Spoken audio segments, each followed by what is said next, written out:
Hoje, a gente vai desvendar aquela famosa caixa preta que comanda praticamente tudo num carro moderno. Sim, a ECU, ou a Unidade de Controle Eletrônico. Pensa nela como o cérebro do veículo, que está gerenciando desde o motor e a transmissão até os freios e os airbags. Certo. Então vamos lá. Olhando para essa imagem, fica claro que a ECU é o centro de uma rede gigantesca. De um lado a gente tem os sensores, que são tipo os sentidos do carro, lendo tudo o que acontece. Do outro, os atuadores, que são os músculos, executando os comandos. A ECU é basicamente o maestro dessa orquestra eletrônica, garantindo que todo mundo toque a sua parte na hora certinha e em total harmonia. Essa é a grande pergunta, né? Mas a resposta, olha, não tem nada de mágica, é pura engenharia.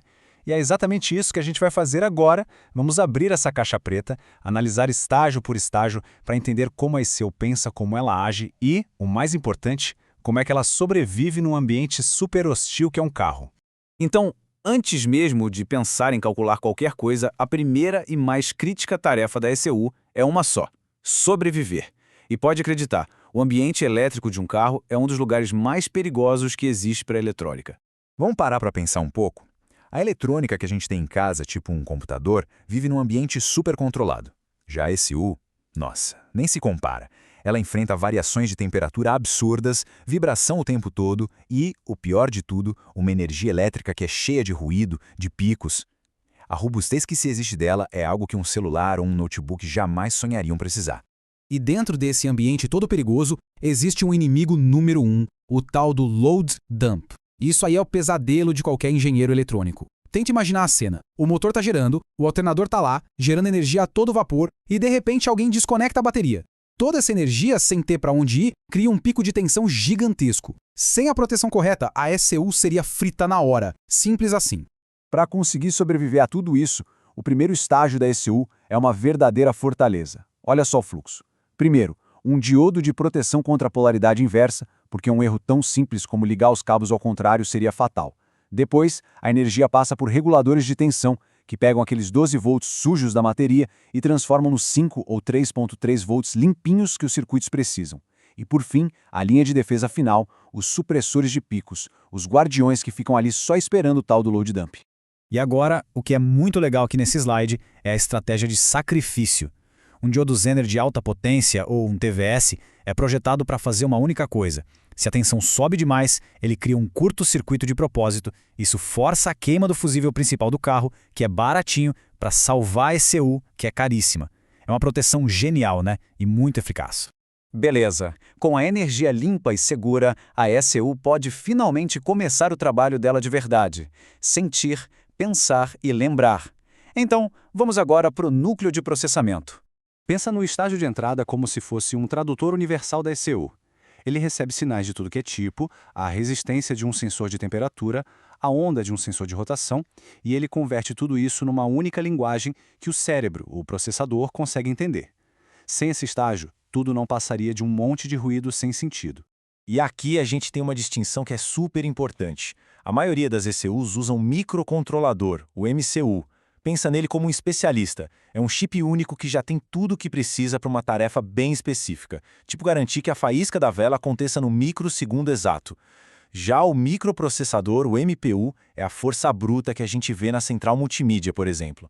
Ele precisa de memória e outros componentes por fora, e foi feito para rodar sistemas operacionais inteiros.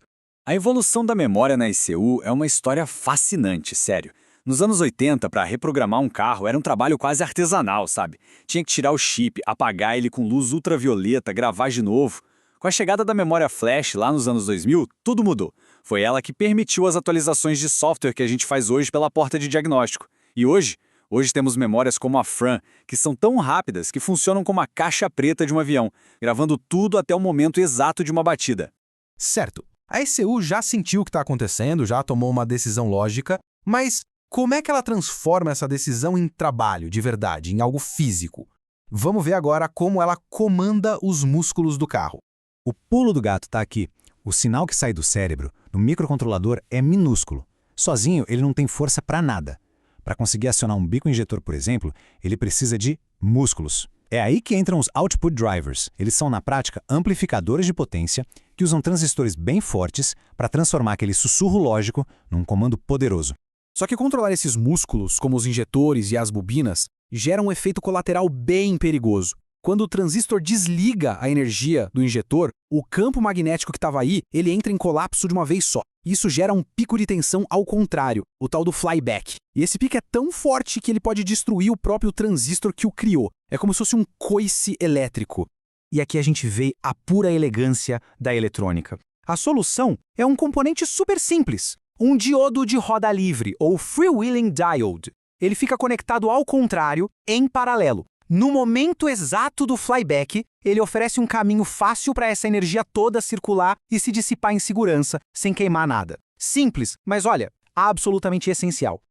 Ok, a gente fez uma viagem completa por dentro da ECU. Agora vamos conectar tudo isso ao que realmente importa no dia a dia da oficina, o diagnóstico. É aqui que a teoria encontra a prática e que tudo começa a fazer sentido de verdade. Pensa nisso na próxima vez que conectar um scanner. A gente não está só lendo um código de erro. Na verdade, estamos recebendo um relatório de saúde completo dos estágios internos da ECU. Cada código é uma pista que aponta diretamente para uma daquelas seções que a gente acabou de ver. Ou é a alimentação, ou é a entrada de sinais, o processamento ou a saída de potência.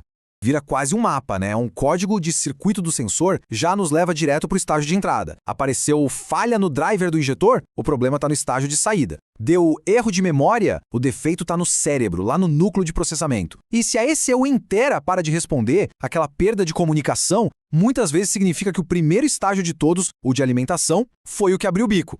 Então, na próxima vez que um código de falha aparecer, é só lembrar dessa viagem que a gente fez. Conhecer a arquitetura da ECU muda o jogo do diagnóstico. Deixa de ser um chute, um jogo de adivinhação. A pergunta para de ser o que quebrou e passa a ser qual estágio está falhando. E essa mudança de perspectiva com certeza é a ferramenta mais poderosa que um profissional pode ter.